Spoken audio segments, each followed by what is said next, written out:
Bienvenue dans un nouvel épisode du podcast Realty. Aujourd'hui, on s'attaque à du très lourd pour ce début d'année 2026. On va décortiquer ensemble les rénovations par lot à Détroit et le retour des fameux loyers. Et surtout, je vais te révéler la nouvelle stratégie de Realty pour le Moyen-Orient et les projets en construction, qui devrait totalement changer notre manière de percevoir nos revenus passifs. Donc reste bien jusqu'à la fin car ça risque d'être vraiment très intéressant. Allez, on commence avec une première bonne nouvelle. Cela ne concerne pas beaucoup de propriétés, mais certaines viennent d'obtenir leur COC. Et les premiers loyers devraient revenir d'ici à lundi prochain. Donc demain, au moment où j'enregistre ce podcast. Mais malgré cette bonne nouvelle, Jean-Marc a quand même été transparent. Et il s'est permis de nous l'annoncer. La situation à Détroit reste assez complexe en ce moment. Pour optimiser alors les coûts et le suivi des biens, les prochaines rénovations seront désormais réalisées par lot de 20 propriétés. On en parlait déjà lors de mon dernier podcast, mais le problème principal, c'est que la mairie a du mal à suivre. Elle ne comprend pas toujours Realty, ni l'ordre des rénovations que l'entreprise lui soumet. En effet, les difficultés de communication avec Détroit persistent. Cela crée quelques décalages assez frustrants, et pour couronner le tout, on est en plein hiver, et on ne va pas se mentir, il est toujours plus difficile de trouver des locataires de qualité à cette période de l'année. Le gros du marché se faisant plutôt en juin et en juillet. Quelques-uns d'entre vous m'ont parlé du youtubeur Vague de Liberté.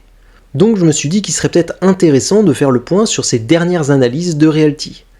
D'après lui, la ville de Détroit aurait nommé un administrateur judiciaire, un reserver en anglais, pour justement superviser l'ensemble du portefeuille de Realty. La prochaine audience au tribunal aura lieu le 27 janvier. Donc si la juge accepte cette demande, cet administrateur pourrait changer pas mal de choses, en prenant notamment en charge une partie des rénovations. Mais tout cela se fera aux frais de Realty. Et moi, personnellement, je n'ai pas entendu parler de cette info.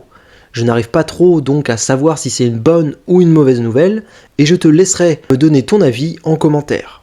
Autre info, le média Outler accuserait également Realty de devoir des millions de dollars en impôts, en amende également pour insalubrité et en facture d'eau. Si ma mémoire est bonne, il s'agissait du même média qui relayait il n'y a pas si longtemps de fausses informations sur Realty, justement lors de l'affaire du Property Manager en début d'année 2025. Mais peut-être que je me trompe et que ce n'est pas exactement le même média. Toujours est-il que l'article parle également d'une centaine de propriétés qui seraient à ce jour vacantes et de titres de propriété qui seraient absents pour plus d'une centaine d'autres. J'ai lu entre les lignes tous les commentaires sur le groupe Telegram officiel de Realty, mais je crois que Jean-Marc a déjà répondu à toutes ces accusations. Moi j'adore personnellement ce que fait l'entreprise, donc j'ai un biais qui m'est personnel, et je trouve que tout cela fait pas forcément de la bonne pub à Realty. C'est vraiment dommage parce que cette boîte, malgré ses difficultés, pour moi elle est vraiment en train de révolutionner l'accès à la multipropriété. Le fait d'avoir plein de propriétés, même en ayant un tout petit capital. Et pour moi ça c'est vraiment très important. Mais bref, selon cet article également, la ville de Détroit prétendrait que certains de nos locataires vivent sans chauffage, ni eau courante, le tout dans des sous-sols inondés avec des eaux usées, pendant que Realty serait en train de prioriser la rénovation des logements vides pour obtenir les fameuses COC. Encore une fois, toutes ces thématiques, vraies ou fausses, exagérées ou non, soutiennent un certain narratif. Je pense donc qu'il est important de multiplier tes sources et de prendre du recul. Si tu écoutes mes podcasts par exemple, je t'invite vraiment à écouter les CC en parallèle et regarder d'autres youtubeurs avec un angle peut-être un peu plus critique sur Realty. Cela te permettra de nuancer et d'avoir une vision plus large pour te faire ton propre avis. Pour en revenir au youtubeur Vague de Liberté, je l'ai vu dresser également un bilan des 6 derniers mois du TRO, et je trouve que cet exercice est vraiment intéressant. Je me demande si je devrais pas faire la même chose. Voici en tout cas ce qu'il en pense. Selon lui, le montant théorique des loyers non distribués s'élèverait à 4 250 000 $. Cette dette colossale envers la communauté augmenterait de manière mécanique. Je n'ai pas trop compris son calcul, mais apparemment on en serait à 1 000 $ par heure. Et le tout 24 heures sur 24. Donc t'imagines bien que s'il a raison, la dette qui est déjà colossale ne va faire que s'accentuer. Sauf si Realty arrive dans les semaines, dans les mois à venir à sortir de plus en plus de propriétés du TRO. D'un autre côté, bien que Realty communique sur ses efforts, seulement 7 propriétés sur 557 auraient obtenu leur certificat de conformité. Les ventes de tokens ont également fortement ralenti sur la plateforme, ça je l'avais remarqué, je t'en avais déjà parlé dans mes précédents podcasts, et il rajoute aussi que face à ces événements, selon lui, l'entreprise aurait 50% de chances de survie et 50% de chances de se planter pour de bon. Perso, je trouve que c'est un peu radical et peut-être aussi un peu exagéré, mais je peux comprendre son point de vue, et peut-être qu'il y a un monde où il a raison. Mais toi, qu'est-ce que tu en penses ?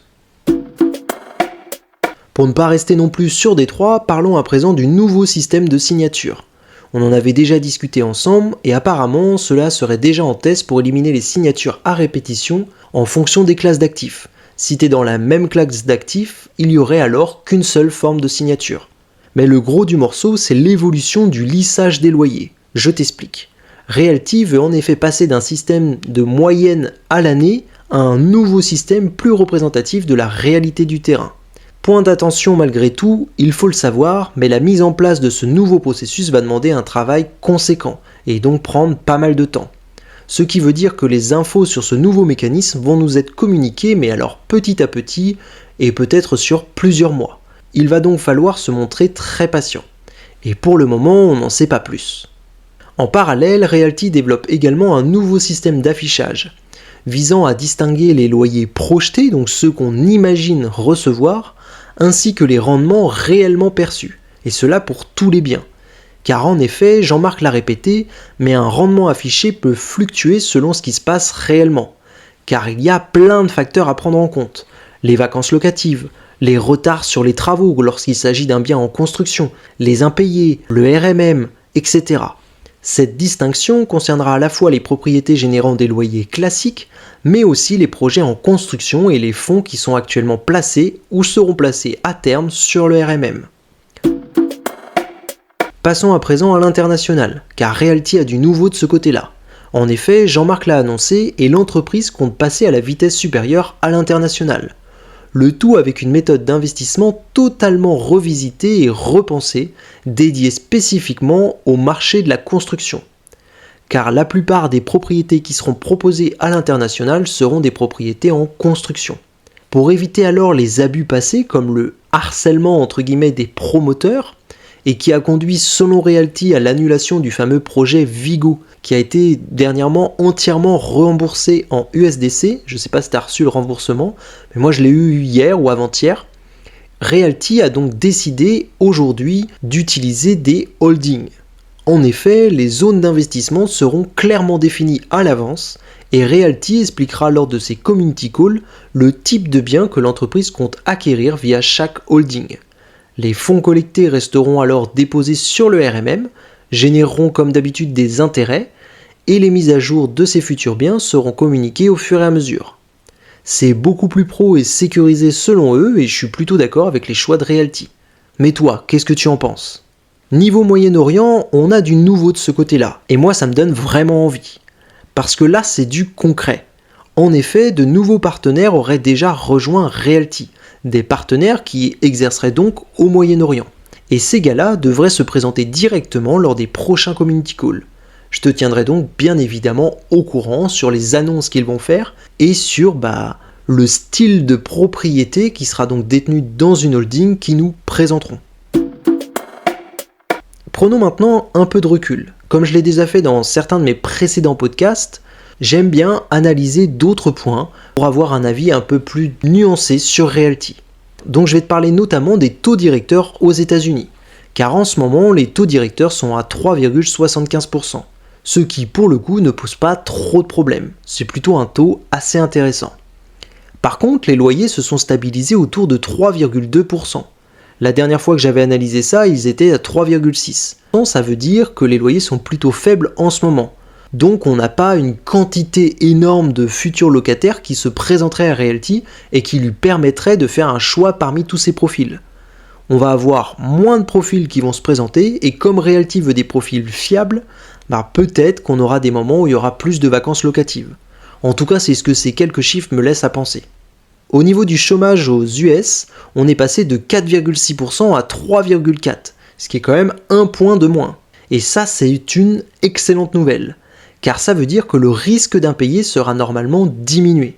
Alors bien sûr, ce n'est pas une science exacte, mais normalement, lorsque les Américains ont des salaires, lorsqu'ils ont un financement, ils sont amenés à payer plus facilement leur loyer.